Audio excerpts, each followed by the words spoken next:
اسے بالکل بھی اندازہ نہیں تھا کہ اب آگے نوید نے زینی کو اگنور کرنے کے پیچھے یہ وجہ ہو سکتی ہے۔ ان دونوں کے سامنے رکھی چائے کب بھاپ اڑانا بند ہو گئی انہیں احساس ہی نہیں ہوا۔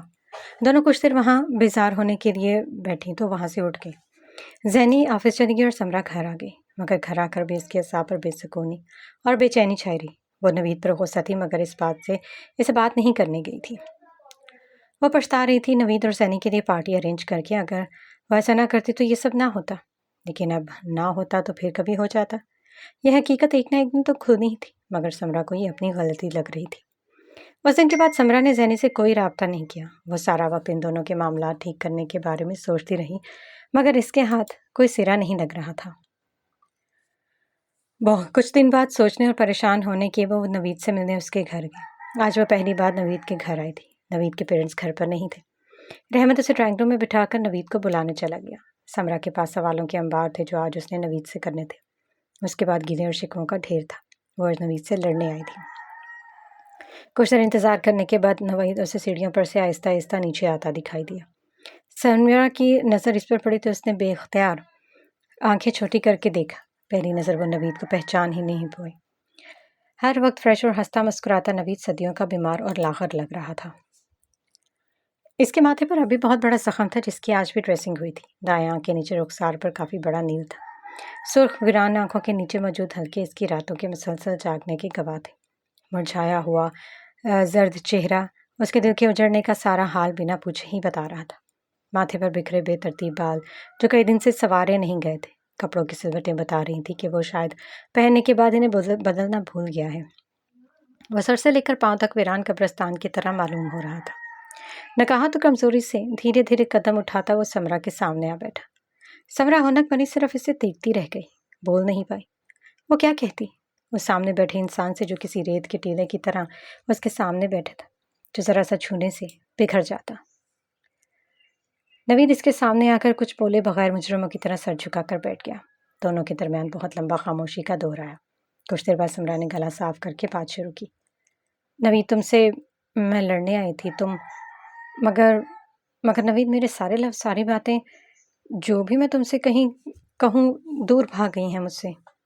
میں کئی دن سوچتی رہی کہ تم سے کیا کہوں، کیسے کہوں، مگر نوید تمہیں دیکھ کر وہ کچھ کہتے کہتے رک گئی اور اپنے ہاتھوں کی انگلیاں چٹکاتے اپنے ہونٹ چبانے لگی۔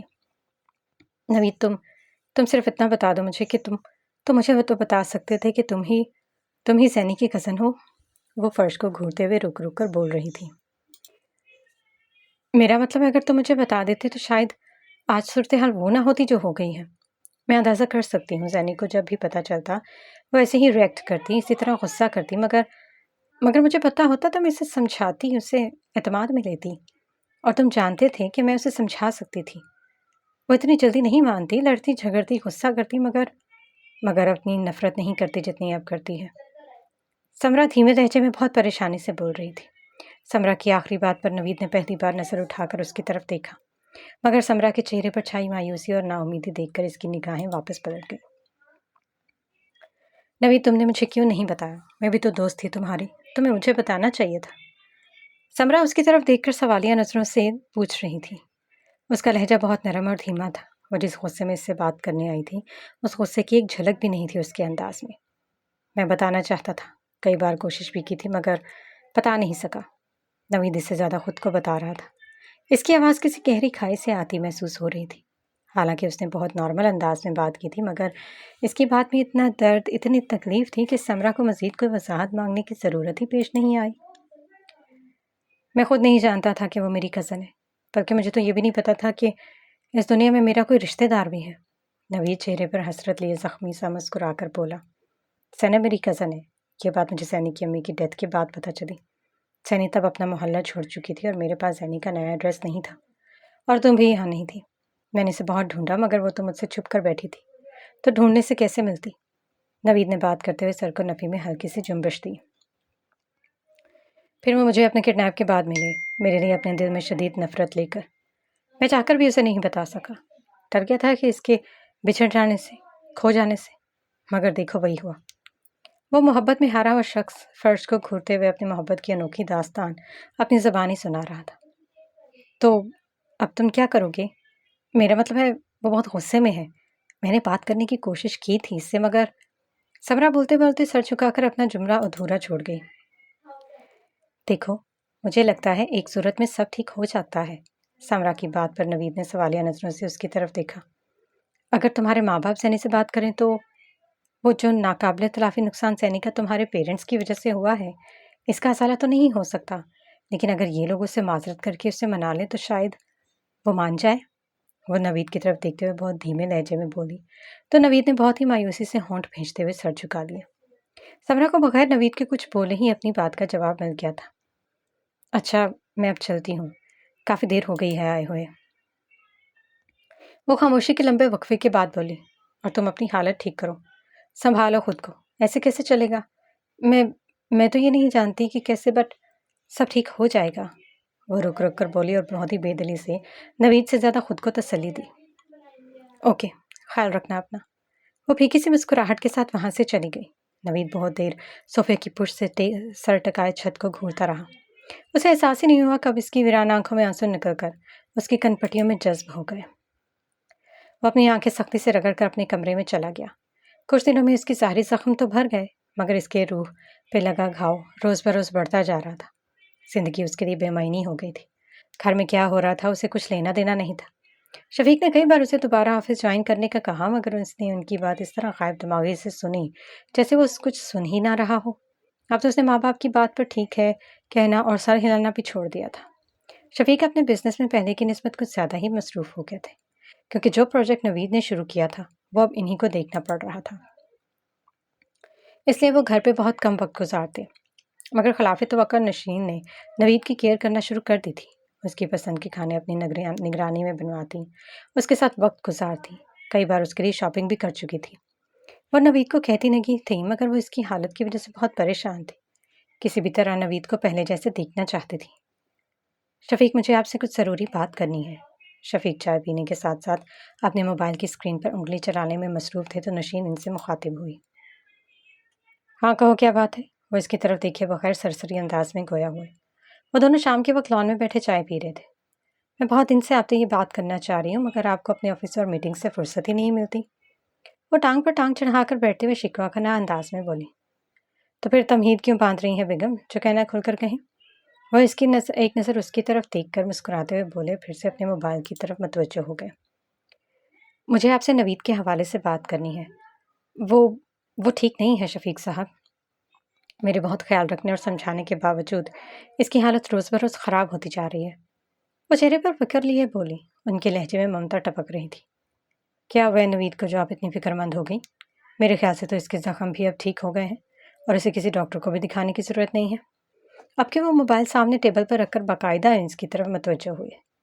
شفیق اس کی حالت زخموں کی وجہ سے خراب نہیں ہے بلکہ جس دن سے وہ بات کرتے کرتے رکی اور پھر بولنا شروع کیا.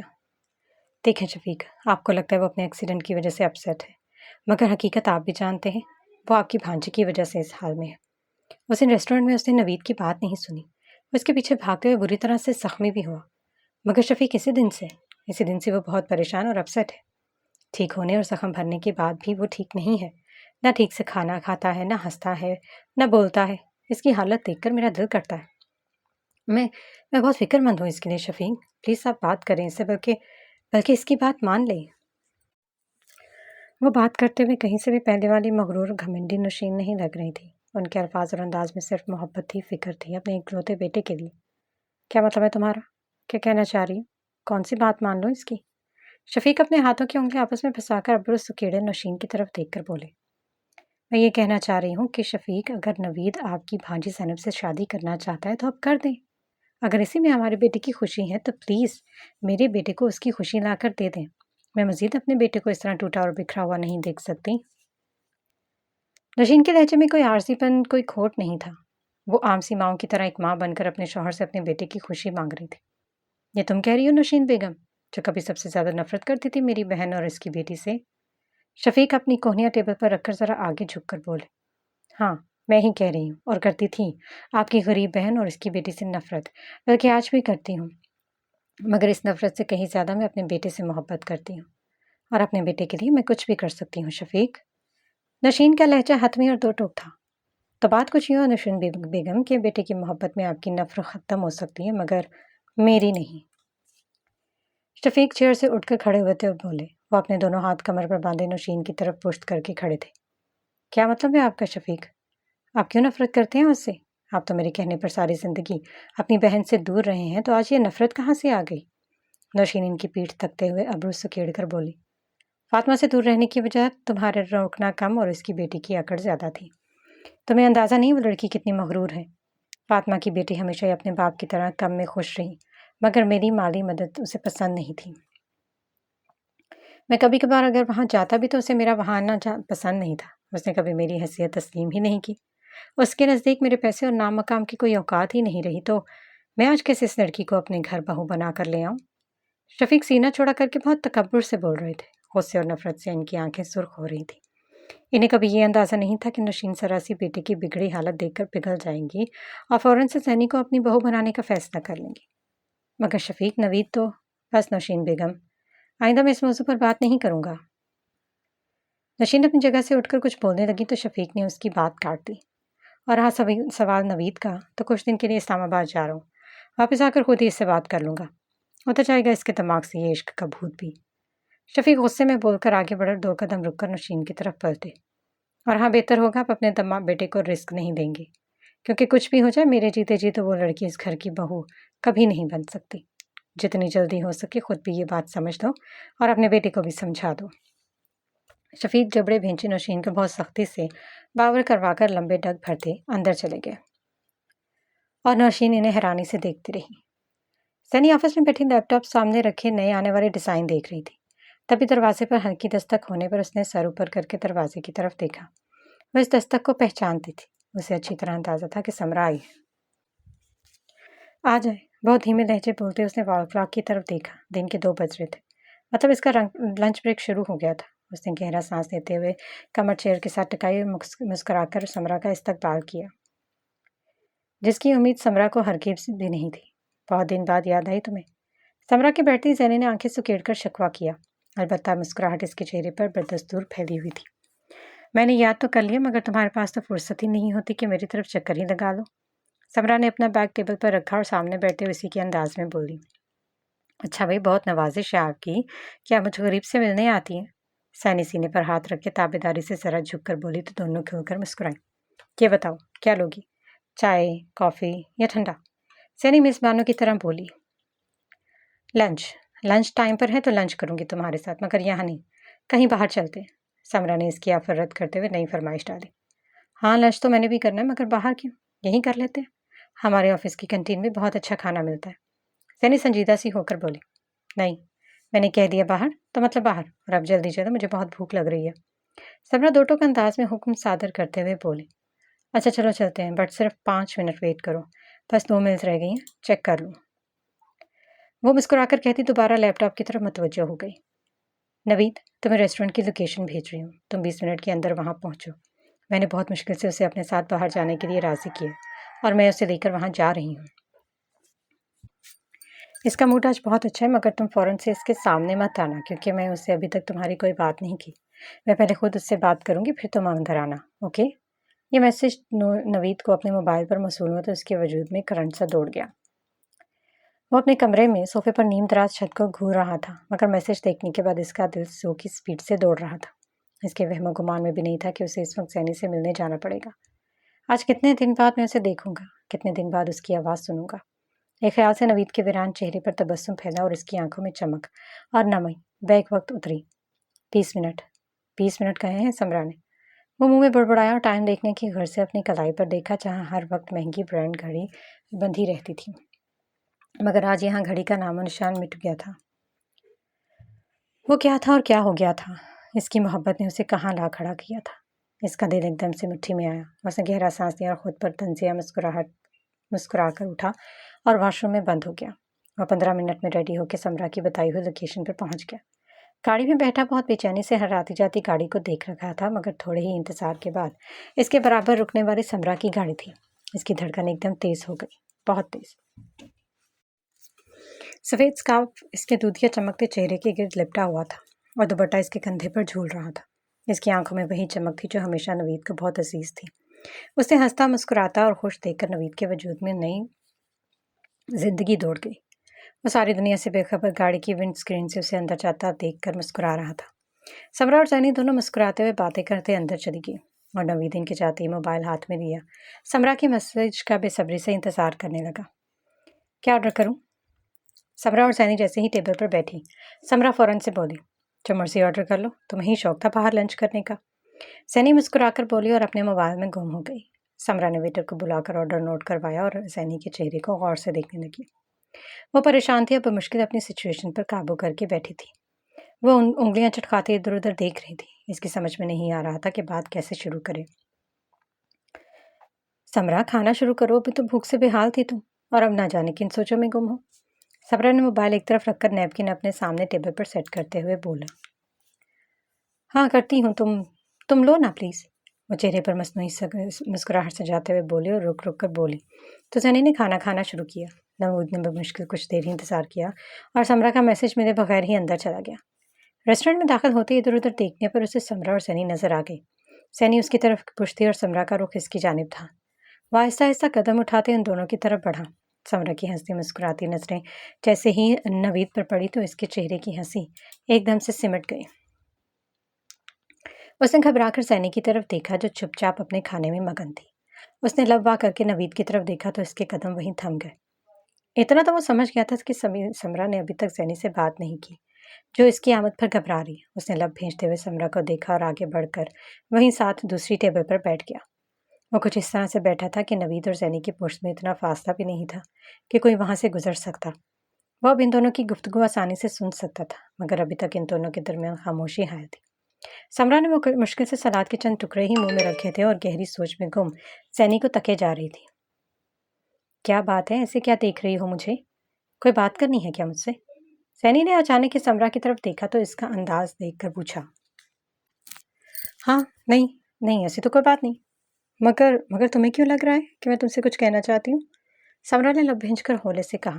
پریشانی میں اس کی پلکیں لرز رہی تھی۔ پتہ چل جاتا ہے، اتنا تو میں جانتی ہوں تمہیں، خیر بول بھی دو کیا کہنا ہے۔ وہ سمرا کے چہرے پر نگاہیں گاڑے پرسکون سے بولی۔ اس کے لہجے میں نرمی اور نفاست نوید کو اپنی روح میں اترتی محسوس ہو رہی تھی۔ وہ ساری دنیا سے بے خبر آنکھیں موندے اس کے الفاظ سن کر پرسکون بیٹھا تھا۔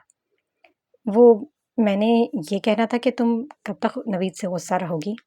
وہ ایک ہی سانس میں تیز تیز بولی۔ سمرا کی بات سے زینی نے ہاتھ میں پکڑا چمچ پلیٹ میں چھوڑ دیا۔ اچھا تو یہ کہنا تھا تمہیں مجھ سے؟ زینی دونوں ہاتھوں کی مٹھیاں بھیج کر گہرا سانس دے کر بولی۔ تم نے پوچھا کہ میں کب تک اس نوید سے غصہ رہوں گی، تو سنو، مجھے غصہ نہیں اس پر، نفرت ہے، بلکہ نفرت ہے، شدید نفرت، دن بدن بڑھتی نفرت۔ اور میری یہ نفرت ہر اس لمحے بڑھتی ہے جب مجھے میری امی کی یاد آتی ہے، جب مجھے یاد آتا ہے کہ کیسے میری ماں نے میرے لیے مشکل وقت گزارا تھا، جب یہ خیال آتا ہے کہ میں اپنی ماں کے لیے کچھ بھی نہیں کر سکی، تب بڑھتی ہے میری نفرت اس سے۔ مجھے یہ خیال چین سے سونے نہیں دیتا کہ میری ماں نے میری پرورش کے لیے اپنے کپڑے تک بیچے تھے۔ زینی کے لہجے میں کڑواہٹ کے ساتھ درد بھی شامل تھا۔ اس کی باتیں سن کے نوید کے چہرے کا رنگ لٹھے کی مانند سفید پڑ گیا۔ تھوڑی دیر پہلے تمازت اس کے چہرے پر چھائی تھی، اب وہ کہیں دور بھاگ گئی تھی اور بغیر رکے اپنی بات وہ جاری رکھے ہوئے تھی۔ میں جب شام کو اپنے گھر جاتی ہوں تو مجھے شدت سے یہ بات کاٹتی ہے کہ ماں کے پاس تو سر چھپانے کے لیے چھت بھی نہیں تھی۔ تمہیں پتہ ہے سمرا، مجھے اپنے سامنے سجے رنگ برنگے کھانے بد ذائقہ اور پھیکے لگتے ہیں، کیونکہ میری ماں نے کبھی ڈھنگ سے کھانا ہی نہیں کھایا تھا، صرف اور صرف میرے لیے سمرا۔ اور میں اپنی ماں کے لیے کچھ بھی نہیں کر سکی، کچھ بھی نہیں، صرف اس شخص کی وجہ سے، میں اسی کی انسان کی وجہ سے میں اپنی ماں کا ایک خواب بھی پورا نہیں کر سکی۔ زینی کے ہاتھوں کی بند مٹھیاں مزید سخت ہو چکی تھی۔ اس کا چہرہ غصے کی شدت سے سرخ ہو رہا تھا اور آنسو آنکھوں سے بہہ کر گالوں پر پھسل رہے تھے، مگر اس کی آواز میں کوئی لڑکھڑاہٹ نہیں تھی۔ اس کی نفرت، اس کا غصہ اس کے انداز سے واضح تھے۔ میں رات کو جب بھی اپنے ٹھنڈے کمرے میں نرم بستر پر سوتی ہوں تو مجھے دن وہ یاد آتے ہیں جو میری ماں نے میرے لیے سخت موسم میں بخار سے جلتے وجود کے ساتھ لگاتار کئی دن کام کرنے میں گزارے تھے۔ سمرا، میں بھول نہیں سکتی اپنی ماں کا، اپنی کل کائنات کا چہرہ سفید کفن میں لپٹا ہوا، وہ پاکیزہ پر نور چہرہ جسے میری زندگی میں روشنی تھی، رنگ تھے، خوشبو تھی۔ وہ سب اب نہیں ہے سمرا، اب تو میری روح تک میں اندھیرا پھیلا ہوا ہے۔ میری زندگی میں سارے رگ تم ہو گئے ہیں، اور اب یہ جو میں شان و شوکت سے گاڑی میں گھومتی ہوں، عالیشان گھر میں رہتی ہوں، اچھے سے اچھا کھاتی ہوں، قیمتی سے قیمتی پہنتی ہوں، یہ سب میرے لیے بوجھ ہیں جنہیں میں اٹھائے اٹھائے پھرتی ہوں، وہ بول رہی تھی، اور آنسو ٹوٹ ٹوٹ کر اس کی آنکھوں سے گر رہے تھے۔ ہسکیاں ہیں اور سسکیاں نوید کا کلیجہ کاٹ رہی تھی۔ وہ آنکھیں بند کیے سر جھکا ایک زہر اپنے کانوں میں انڈیل رہا تھا۔ سمرا، کاش میری امی زندہ ہوتی تو میں ساری دنیا کی خوشیاں اپنی ماں کے قدموں میں ڈال دیتی، میں اپنی ماں کی ساری محرومیاں ختم کرتی، مگر اب وہ نہیں ہے سمرا، وہ سسکیوں میں لفظ توڑ توڑ کر بول رہی تھی۔ اس کا گلا رند کیا تھا۔ سمرا، میری امی کا کیا قصور تھا؟ کیوں انہیں اتنا درد دیا گیا کہ وہ اس دنیا کو ہی چھوڑ کر چلی گئی، مجھے چھوڑ کر چلی گئی؟ وہ تو صرف یہ چاہتی تھی کہ میری شادی نوید سے ہو جائے، لیکن اگر ماموں کو یہ منظور نہیں تھا تو وہ انکار کر دیتے۔ اس طرح میری ماں کو ذلیل کیوں کیا؟ کیوں انہیں اپنی باتوں اور رویے سے چاند سے ہی مار دیا؟ وہ اپنا چہرہ دونوں ہاتھوں میں چھپائے زور زور سے رو رہی تھی، مگر اس کی اس آخری بات سے نوید کی آنکھیں پٹ سے کھلی اور اس کی آنکھوں میں کرچیاں بھرنے لگی۔ وہ اپنا سر نفی میں ہلا کر اپنے دھواں دھواں ہوتے اعصاب کو بحال کرنے کی ناکام کوشش کر رہا تھا، مگر جب اسے وہاں بیٹھنا اپنا آپ محال لگا تو تیزی سے اٹھ کر وہاں سے چلا گیا۔ سمرا کو زینی کی باتوں سے دکھ اور شرمندگی نے آ گھیرا تھا۔ اس نے جانے میں انجانے میں زینی کے زخم تازہ کر دیے تھے، اور اب وہ اس کے پاس کھڑی اسے پانی پلا کر چپ کروا رہی تھی، اور وہ سسک کر رو رہی تھی۔ نوید سارا راستہ بہت الجھن کا شکار رہا۔ اس کے سر میں شدید درد ہو رہا تھا۔ اسے اس بات کی سمجھ نہیں آ رہی تھی کہ زینی کی ماں ان کی اس خواہش کی وجہ سے کس طرح گئی کہ وہ نوید اور زینی کو ایک کرنا چاہتی تھی، اور اگر وہ یہ سب چاہتی تھی اور انہوں نے بابا سے اس سلسلے میں بات بھی کی تھی تو میں کیسے اس سب سے بے خبر رہا؟ وہ پریشانی میں بار بار اپنے چہرے پر ہاتھ پھیرتا تیزی سے گاڑی ڈرائیو کر کے گھر آ رہا تھا۔ اسے گھر آ کے ایک بار پھر اپنے بابا سے بات کرنی تھی۔ امی، بابا کہاں ہیں؟ نوید نے کمرے میں آتے ہی تیزی سے سوال کیا۔ کیا بات ہے نوید، تم اتنے پریشان کیوں ہو، اور یہ کیا خلیہ بنا رکھا ہے تم نے اپنا؟ نوشین بیگم جو ہاتھ میں میگزین لیے بیڈ پر بیٹھی تھی اسے سائڈ ٹیبل پر رکھ کر فوراً سے کھڑی ہوئی اور نوید کے برابر آ کر فکر مندی سے بولی۔ وہ اس کی اجڑی حالت دیکھ کر بھی حیران تھی اور پریشان بھی۔ اس کا چمکتا ہوا چہرہ جو ہنستا مسکراتا اور فریش رہتا تھا آج بالکل ہی ویران اور زرد لگ رہا تھا۔ وہ آنکھیں جو ہمیشہ چمکتی رہتی تھیں آج ان کے نیچے گہرے ہلکے تھے، بال بے ترتیب ہو کر ماتھے پر بکھرے ہوئے تھے اور وہ شکل سے بہت بیمار اور کمزور لگ رہا تھا۔ کیا بات ہے نوید، کیوں اتنے گھبرائے ہوئے ہو؟ نوشین بیگم اس کے کندھے پر ہاتھ رکھے بہت پیار سے بولی۔ ماما، مجھے نہیں بیٹھنا، مجھے بتائیں بابا کہاں ہے، مجھے ان سے بات کرنی ہے۔ وہ ہاتھوں کی مٹھیاں سختی سے بھینچ کر تقریباً چلا کر بولا۔ یہاں ہوں میں، کیا بات ہے، بتاؤ مجھے کیا کہنا ہے، اور کیوں پورا گھر سر پر اٹھا رکھا ہے تم نے؟ شفیق احمد جو واش روم سے فریش ہو کر نکلے تھے نوید کے سامنے آتے ہی زبردست غصے سے بولے۔ بابا، آپ مجھے آج سچ سچ بتائیں، ایسا کیا ہوا تھا؟ کیا کہا تھا آپ نے زینی کی امی کو جو وہ اس دنیا سے چلی گئی؟ وہ سرخ انگارہ آنکھیں لیے اپنے باپ کو گھور کر اپنی جگہ سے چند قدم آگے شفیق کی طرف بڑھتے ہوئے بولا۔ نوید بیٹا، یہ کس لہجے میں بات کر رہے ہو تم اپنے بابا سے؟ میں تم سے کہہ رہی ہوں یہاں بیٹھو اور آرام سے بیٹھ کر بات کرو۔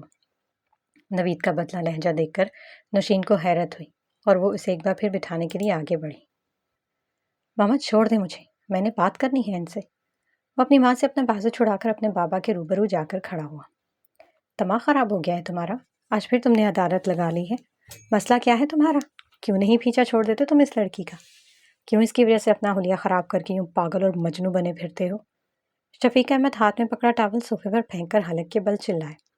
بابا پلیز، آپ میرے حلیے کی فکر چھوڑیں اور مجھے صرف اتنا بتائیں، کیا زینی کی امی کی ڈیتھ آپ کی کسی غلطی کی وجہ سے ہوئی ہے؟ کیا آپ ذمہ دار ہیں اس کی ماں کے موت کے؟ اس کی آواز لڑکھڑائی تھی مگر لہجہ بلند تر تھا۔ آنکھوں میں نمی اتری جسے وہ آنکھیں ٹمٹما کر اندر دھکیل رہا تھا، مگر بد دستور سخت لہجے میں چلایا۔ پاس ہی نوشین ہونک بنی ان دونوں کو روبرو کھڑا دیکھ رہی تھی۔ وہ کبھی حیرت سے اپنے شوہر کو دیکھتی تو کبھی اپنے بیٹے کو۔ وہ یہ نہیں چاہتی تھی کہ جو ہو رہا تھا، مگر اس صورتحال میں وہ کیا کرے یہ سمجھ نہیں آ رہا تھا۔ ہاں، میری وجہ سے مری ہے وہ، میری وجہ سے جان گئی ہے اس کی۔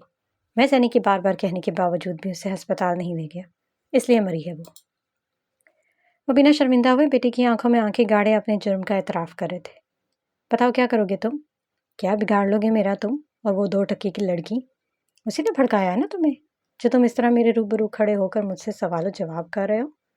وہ سرخ ہوتی آنکھوں سے اس کے سامنے کھڑے اسے گھور رہے تھے اور اس کے کانوں میں سیسا انڈیل رہے تھے، مگر انہیں احساس ہی نہیں تھا کہ وہ کیا کہہ رہے ہیں۔ پتہ نہیں کب جان چھوٹے گی میری اس روز روز کے ہنگامے سے۔ اس کی ماں تو مر گئی لیکن یہ زندہ رہ گئی ہے ایک عذاب بن کر میرے سر پر مسلط ہونے کے لیے۔ اچھا ہوتا یہ بھی اپنی ماں کے ساتھ مر جاتی تو آج تم اس طرح میرے سامنے کھڑے ہو کر اس لہجے میں بول نہ رہے ہوتے۔ آج اس کی وجہ سے تم میرے منہ کو نہ آتے۔ یہ وہ آخری بات تھی جو نوید کے دل پر کسی آری کی طرح چلی تھی اور اس کا کلیجہ اور دل کٹ کے 2 ٹکڑوں میں بٹ گیا تھا۔